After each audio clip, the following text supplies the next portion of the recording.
Hello and welcome to this episode of India and the World on Decoder. I'm Nidhi Razdan. The recent Gen Z protests in Delhi and other major Indian cities drew international headlines.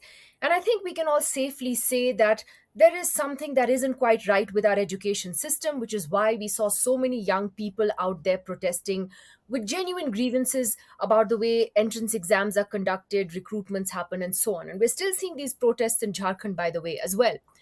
But is there a more fundamental problem that we're looking at here? And is that to do with the Indian economy itself? For instance, job creation. There is now data that suggests that India's graduates, many of them, are really not getting the kind of jobs that they should be once they graduate. So, is that at the heart of this problem? Does India have a genuine jobs crisis? Or are we looking at the data the wrong way? And is there a structural problem with the Indian economy itself that the government needs to wake up to now and fix as soon as it can? I'm very happy to welcome on the program with us Dr. Surjit Bhalla. It's been a long time since I've spoken to him and interviewed him, and it's a great pleasure to welcome him back on the Okay. show. He's of course a very well known economist, author. He's been on the Prime Minister's Economic Advisory Council and has been with the IMF as its executive director till recently. Thank you very much, Surjit Bhalla, for joining us. I wanted your take first on the Gen Z protests.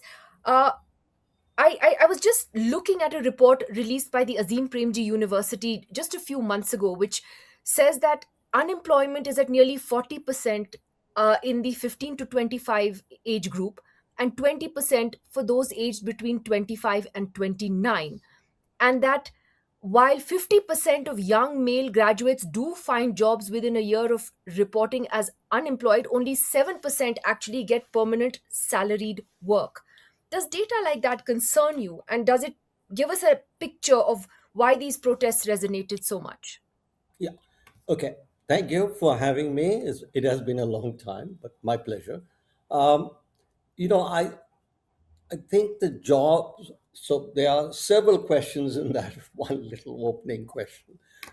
Is there a job crisis? Is there something that could be done?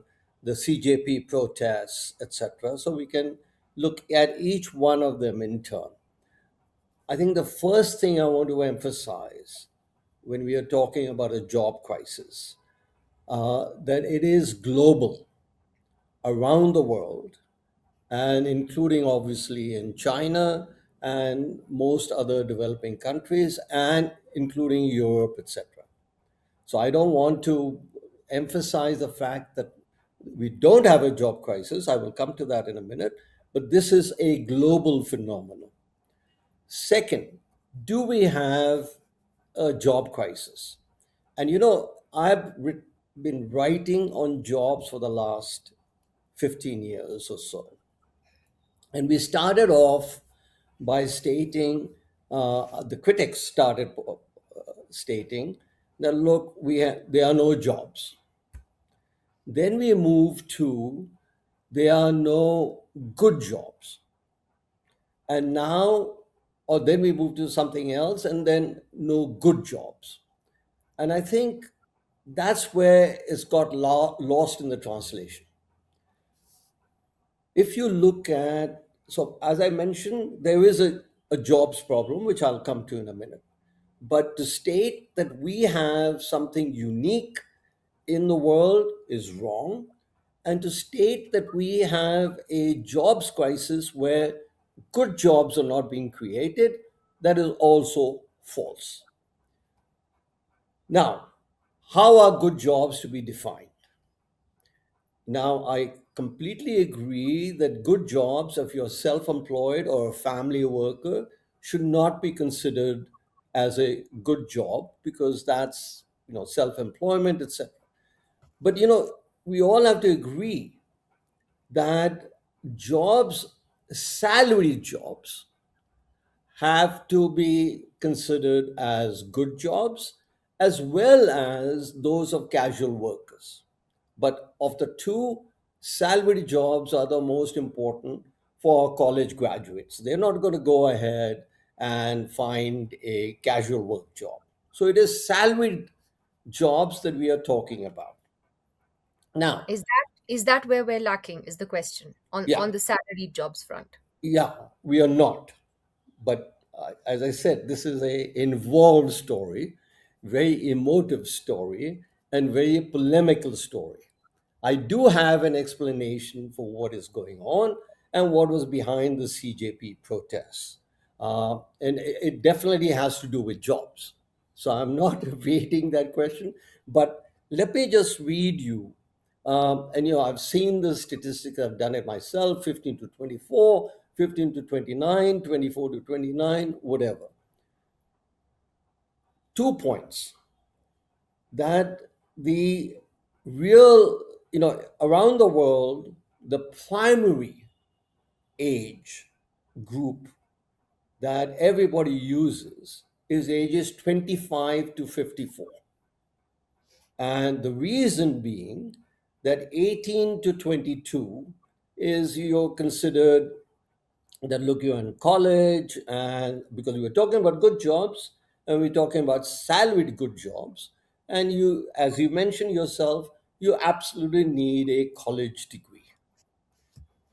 So therefore, if I look at jobs and unemployment and salaried jobs for 25 to 54 years of age, the salaried jobs, salaried in India, have grown at the fastest rate ever. Not ever, sorry, since 2004. So you're In saying that 2000, the data is looking at the wrong age bracket. It's starting too it's early. called is prime age bracket, which is 25 to 54. After that, you get into retirement and so on and so forth. And, as I said, there is a jobs problem, but I think we're missing the real story by concentrating on unemployment and or concentrating on salaried jobs.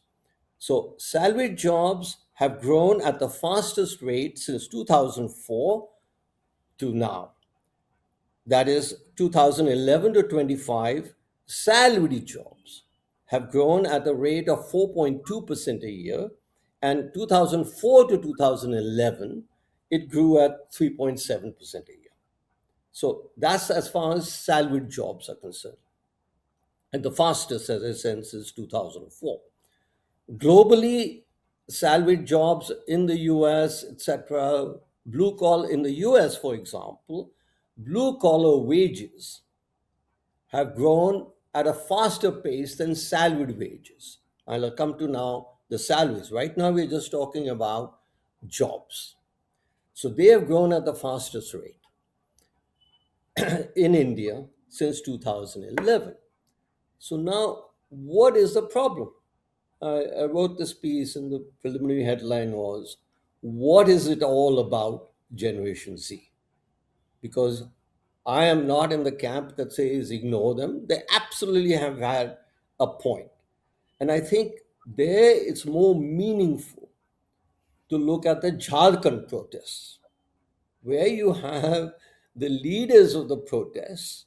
One person has had was both of them have jobs and salaried jobs, but they applied for the job from the government and got selected, and they still haven't got that appointment letter.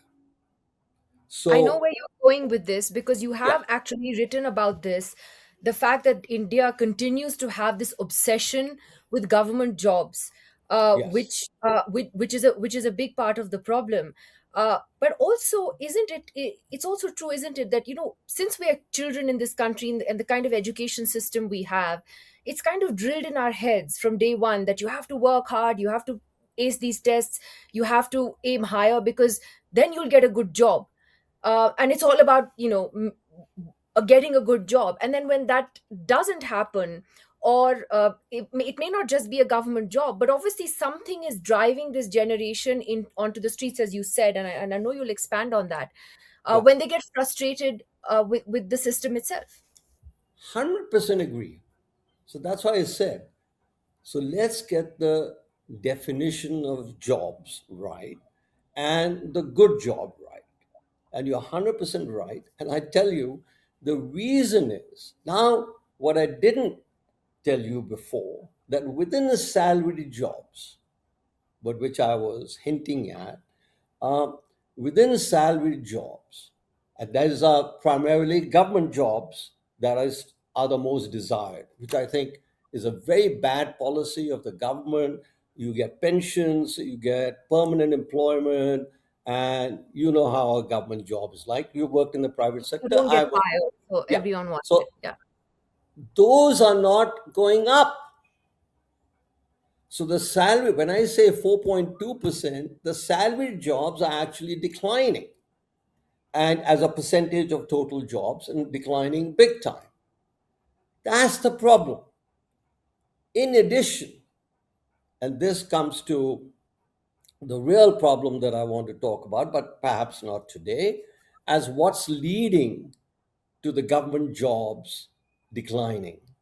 And the government jobs are declining primarily because of our reservations policy and the people getting the primary jobs. So the people who are most affected by this are upper caste Hindus.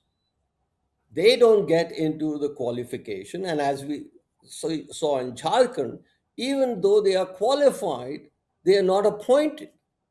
That's the government jobs are declining, and the really the most articulate sector which hasn't gained the benefits from any job creation are the Hindu upper class, that is non-SC, non-ST, So you're saying that, non-OBC. I mean, you've sort of opened up, as Yeah, a can of worms, Pandora's box, whatever you want to call it. yeah, But you're saying that reservations are holding India back from creating the kind of jobs young people need today, young educated Indian people need in yeah, the government sector. yeah. In the government sector, and I think there are various arguments to think that even in the private sector, that we are not creating good jobs. For example, I've written about trade agreements. We haven't Yes. yet reached a trade agreement with the US, and we cheer ourselves because we reached a trade agreement with Japan, which was in 2011, with the EU, one of the most restrictive economies in the world, and with the UK. And we haven't yet reached a trade agreement with the US, which will help India the most and help salaried jobs the most and help the private salaried jobs the most. So we have Let me done come. several things wrong, So but I it want is, to come to that because you've yeah, given me a window to talk about sort of the larger structural issues here, yeah, and you've written some very interesting pieces on this in the last few months. In particular, yeah, what stood out was the piece which you wrote after the Bengal yeah, elections, where you said they're winning the political battle, as in the government is, the BJP is, but they're losing the economy. yeah, And you have gone into some detail there on why you think so. But one of the first things you've said is it's time to do away with this notion that India is one of the fastest growing major economies in the world. yeah, And yet, that is something we keep hammering home all the time, that look, in a world where things are really bad, we're doing okay. yeah. Is that not the case? Is that correct? Not the case. We're not That as okay as we think. No, absolutely. I mean, I think, this ties in with jobs, with the lack of a trade agreement, etc. And we should discuss why this is happening. That, you know, it's tough to answer in simple terms, but our political economy is such that is not allowing trade agreements to take place with the US, and it's not the protection increase that we've had, the QCOs, quality control orders, which have been a Disaster. signature of the BJP since 2014. So I think there are several errors, that policy errors, and this has to do with non-government jobs. So first I wanted to stress that the Yes. government jobs are declining, but here you have good jobs, which are all government jobs are considered to be good jobs. Okay, that's declining. and for reasons that we needn't go into, but they are declining. And then we have the one sector that can create good jobs is a private sector, non government, non agriculture sector that can create good jobs. And we are forcing it on the back foot. We are not allowing it to expand. So that's the problem. So, as I said, it's not jobs per se, but it's the kind of jobs. And when you open up, is good quality jobs. That I agree with, because I think government jobs are not that good quality. So we are not providing good quality jobs. And those are primarily in the private sector. And that's where our Viksit Bharat will emerge if at all we start providing good private sector jobs and expand that. So, what is holding us back from doing that? And one of the things that you mentioned, which I know that has been widely talked about, is the role of the deep state, as you put it, in holding back India's growth. Yeah. So, who is this deep state exactly? Okay. So I'll just read you a para, but I'm happy to expand on it. It's something I feel passionately about.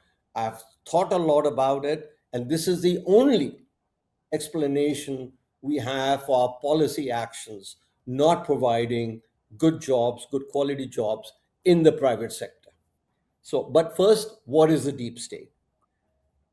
The major industrialists, scared of competition and protected by distortions, as I've mentioned earlier, are the puppet masters hiding behind the politicians.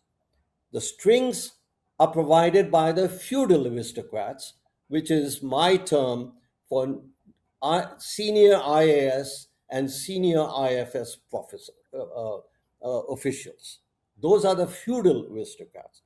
And the language, that they use for lack of policies that I think should emerge is always the same. Indians are unique. We have special, unique problems. Hence, we have to design unique policies to really help the poor, the downtrodden, and the disadvantaged. That, in summary form, is what I consider as the deep state. So, therefore, what are the essential elements? The So, is major it, so you're industry. saying it's the Yeah. bureaucrats plus major industrialists who have their own interests to protect? Yes, it starts with the major industrialists. We all think that it is the politicians. The politicians are the puppets. Their strings are being pulled. So they make the decisions. Absolutely, the case we should blame the politicians for where we find ourselves. But who is pulling the strings of the politicians? So I But think they, yeah. I just find it very hard to believe that a strong government with a majority, the way that it has, or of course, that majority came down in the last Lok Sabha elections, but the kind of political winning streak that the BJP has had, that their strings can be pulled by a bunch of bureaucrats or even a few industrialists. As James Carville would say and It said, sounds is unbelievable. yes, because as James Carville would say in another context, is the political economy stupid? That's the political economy, and it's nothing new, except it's got more enhanced. That is to say, that the politicians, the BJP politicians, since 2014, are listening a lot more or going by the diktats of the major industrialists. So, for example, quality control orders. We didn't have quality control orders. The level of protection to Indian industry was lower, and it has gone up since 2014. Quality control orders have been introduced, and those are often at the behest of those major industrialists who don't want competition. So, therefore, they are the guys really behind this. And we keep getting satisfied by blaming the politicians. So, my beef is, as it were, that let's blame where the blame actually lies. First of all, the blame lies with the policies. So then we think, Who's making the policies? Then obviously the politicians are making the policy. How do the politicians get the inputs as to what economic policies? I'm not talking about non economic policies, I'm talking about economic policies. Every time, except for Manmohan Singh, who was a very learned and brilliant economist in his own right, none of these guys are economists. So therefore, they go. So who are the economists that they go to? Are the senior IAS and IFS officers when you're making policy. Who the senior IAS? And this I'm speculating, but I think I'm tying the dots or connecting Trying the to dots. connecting them, Yeah, yeah. yeah. They then who's those? Are, that's why I said I call the politicians the puppets. They are not actors. They are acting at the behest of somebody else. And that's the major industrialist. Now, they've always done it. Every part of the world, every country, the major industrialists control events. Only Do you in want our case, do you want we to can, name names? huh? Do you want to name any names here? I can. I'll give you one example, and that has a name in it, but it'll be unfair to just take. Take polyester. Look, you would agree one of the biggest items every government that comes in wants to expand textiles. Correct? It makes sense. That's where our comparative advantage is, low labor costs, etc.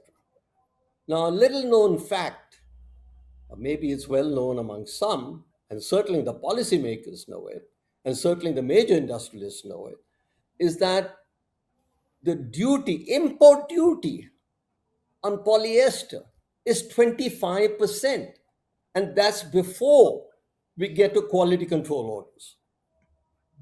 Why does that happen? Why do none of us ever ask the simple question?